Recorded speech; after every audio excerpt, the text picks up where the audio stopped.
Key Biscayne Stories collects the history of our beautiful island. This is your host, Alejandro Cervali, and I am a certified Key Rat for many, many years and counting. With this podcast, we will share the stories of our residents and their love for this slice of paradise we call home. So stay tuned, relax, and enjoy these great Key Biscayne stories. Key Biscayneers, Key Rats, welcome to another episode of Key Biscayne Stories. Today's guest, we have Pastor Dennis Eastling, pastor at the Key Biscayne Community Church. Today, Pastor Dennis will tell us all about the Community Church Farmers Market. If you have not been, check it out every Saturday from 9 a.m. to 3 p.m. You're looking at around 40 plus local vendors. It is a great place to go for a walk, spend some time with the family, pick up some things, and get a shot of community into your veins. You see what I did there? Shot of community into your veins. Anyways, Pastor Dennis will share with us his story of how he got to Key Biscayne. He will tell us how the farmers market started and what are the plans for the market as it grows. Join us for this Key Biscayne Stories. Remember to subscribe to the podcast, sign up to our newsletter, information in the show notes. Pastor Dennis, welcome to the show. Thank you for joining us. How are you? I'm doing well. Thank you for having me. I'm excited to talk about the Key Biscayne Community Church Farmers Market today. All right. Before we do that, let's get to know you a little bit. Where are you Okay. from originally? I was born in Muskegon, Michigan, so way up north. How is Michigan looking nowadays? Michigan looks too cold for me to live there anymore. I still have relatives there. I have a couple of kids of my own that live in Michigan, and I visit, on occasion. In fact, I took a skiing trip this last winter and went up to see my daughter. So I get up there once in a while. But Michigan is not one of those states that's always cold, right? You got the seasons going on up there. Yeah. But it's cold probably a good 7-8 months out of the year. At least a little. I guess it would be considered cold in Miami. Even the spring and the fall would be considered cold in Miami. Michigan. Anything under 73 is cold. Right? In Miami. Yeah, my blood is thinned out. I believe that. So what brought you down here to our beautiful island? Well, it was actually a call that I received from this church. I had been a youth pastor in Miami for about 14 years, went through a trying time in my life, actually a divorce, and left the ministry, moved back up to Michigan, got a regular job, and I guess I was up there about 12 years. And one of the kids who was in my youth department actually gave me a call. He was part of this church, the community church in Key Biscayne. He asked me if God had called me to preach.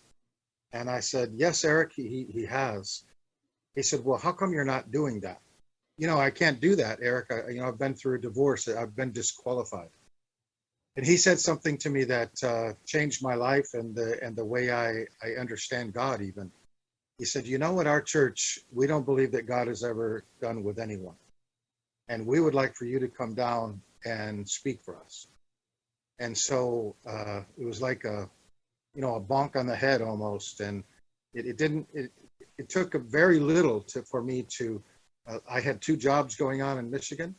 And one of them, I had a little business. I sold it within 2 weeks. I moved down here and I've been pastor of this church now for almost 10 years.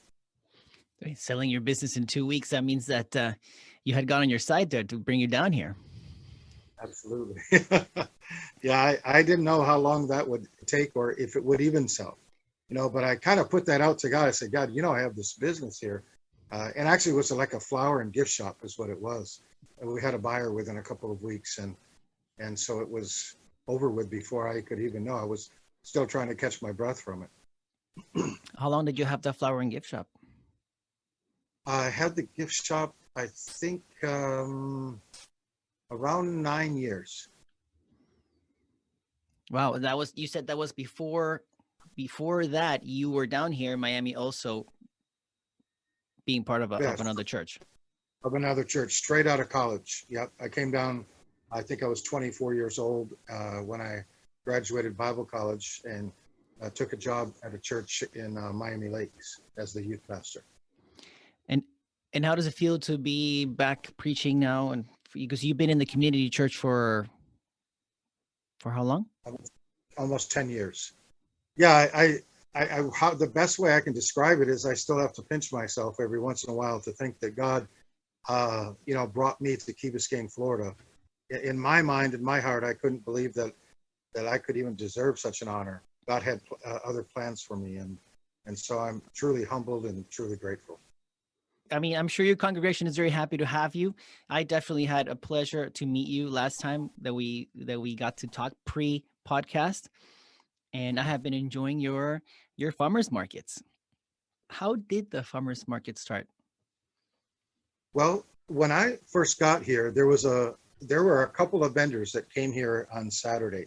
We had a lady in the church who was trying to keep it going, and finally she came to me for help, and so I said, well, I'll do my best. I've never run a farmer's market before, but I'll do my best. And so, in Key Biscayne, you can't advertise or put out signs or anything like that. And so basically it's word of mouth or pay a lot of money for newspaper articles or different things like that. And so we had maybe 4 or 5 vendors, and then up to about 10. It just kind of stagnated there for a long, long time. And our biggest problem, of course, was that everybody or nobody on the island knew that we were even here. So now we've been going almost this entire 10 years that I've been here. Today we have 46 vendors. And so the community has finally recognized us and has kind of made us part of the community. It's just been a blessing ever since. And 46 vendors at one time? Yes, sir. Wow, that's 46 sounds like a lot, but when you're there, it's like nice and compact and very very nice. I never would have thought 46. That's a lot. Yeah, it's a lot. Today we have 46. Last week I think we had 39. So, it kind of varies from week to week, between 30 and 40 normally. And your max capacity, let's say, would be how many? Probably 50. Is there like a qualification period, or how do you select individuals? Yeah, there's an application process. We have one of those, and we even have a waiting list application.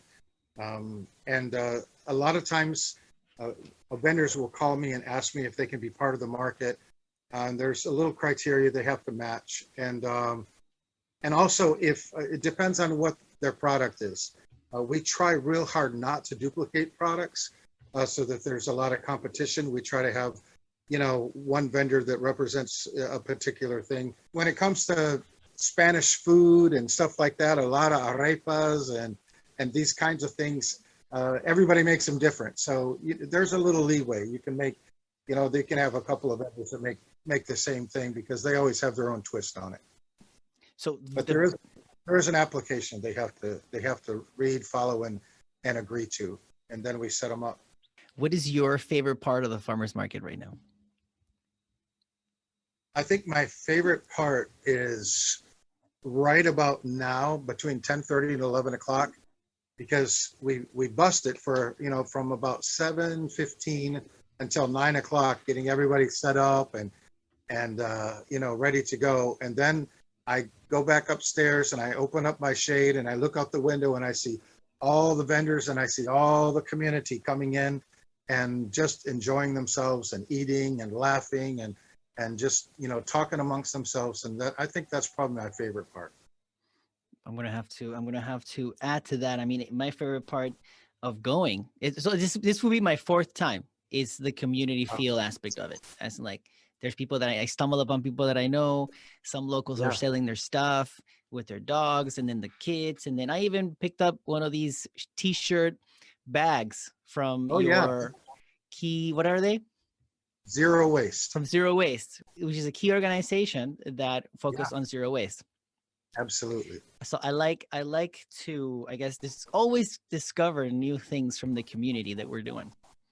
Yes, sir. It's fantastic. So what are some of the challenges you may have experienced as you continue to develop the farmers market? Well, Alejandro, probably our greatest challenge is, other than inclement weather, our greatest challenge would be parking.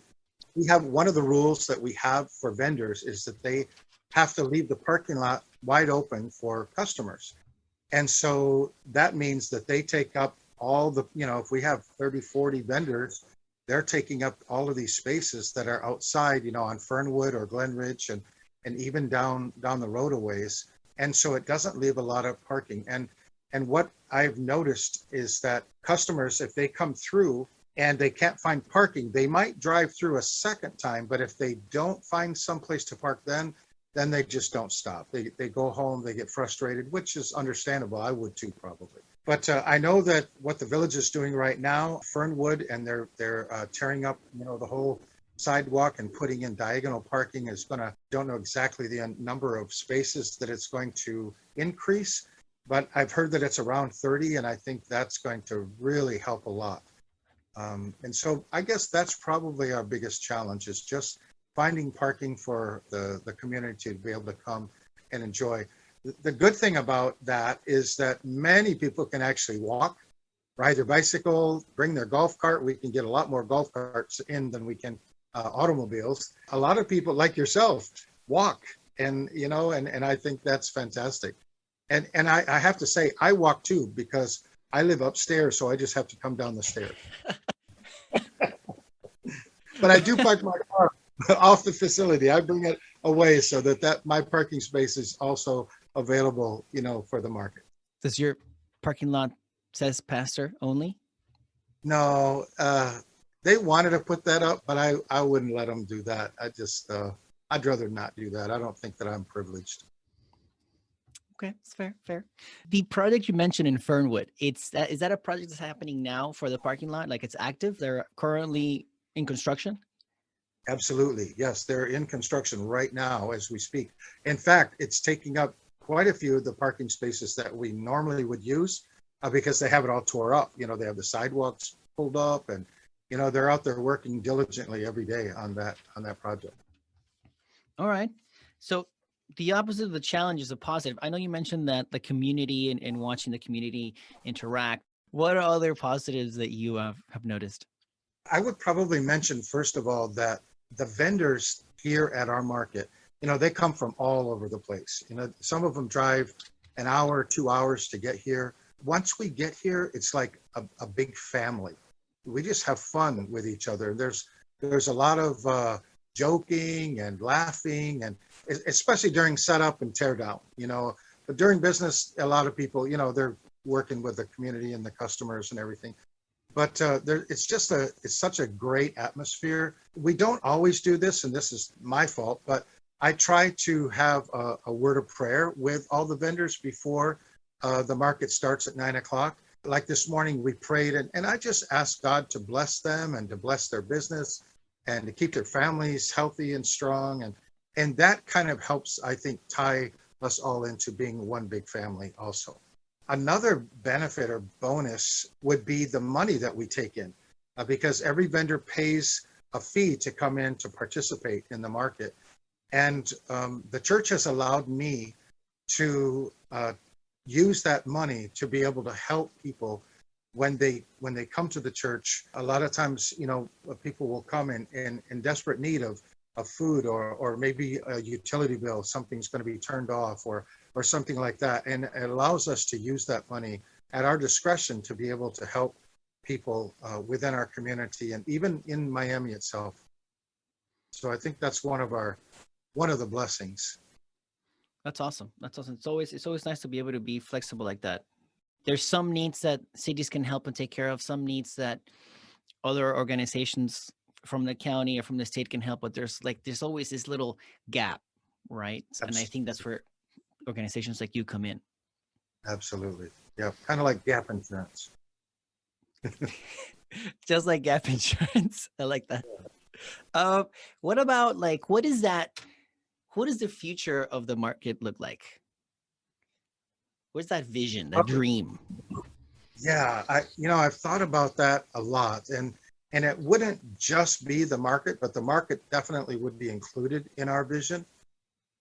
We had, before COVID, we had several meetings with some officials here in the village and a lawyer and some contractors and things like that, just kind of pouring out our vision and what we felt like would be a positive thing for growth as far as our church is concerned, as far as the market, and of course our community. Is that we had thought about paving the whole thing, including our parking lot, just kind of ripping the whole thing up, the parking lot, all the grass area, paving it all, and then build a roof over it. And so it would be covered parking, but it would be tall enough so that we could still have our Christmas tree sale underneath there, and the tallest Christmas tree would still fit. So it would be up maybe about 14, 15 feet high. And then on top of that, we had on the second floor of that structure, we had considered maybe putting a high school there. This is kind of our vision, maybe 9th through 12th grade. And then on top of that school, that level, there would be playing fields up there, soccer fields, kickball, softball, that sort of thing. And of course, it would all be fenced in and lit and everything. But that's kind of long term. But the market would then, none of the vendors would have to bring tents because it would all be underneath the parking lot, and they would be setting up all the way around the outskirts of the parking lot and be able to have the market down there.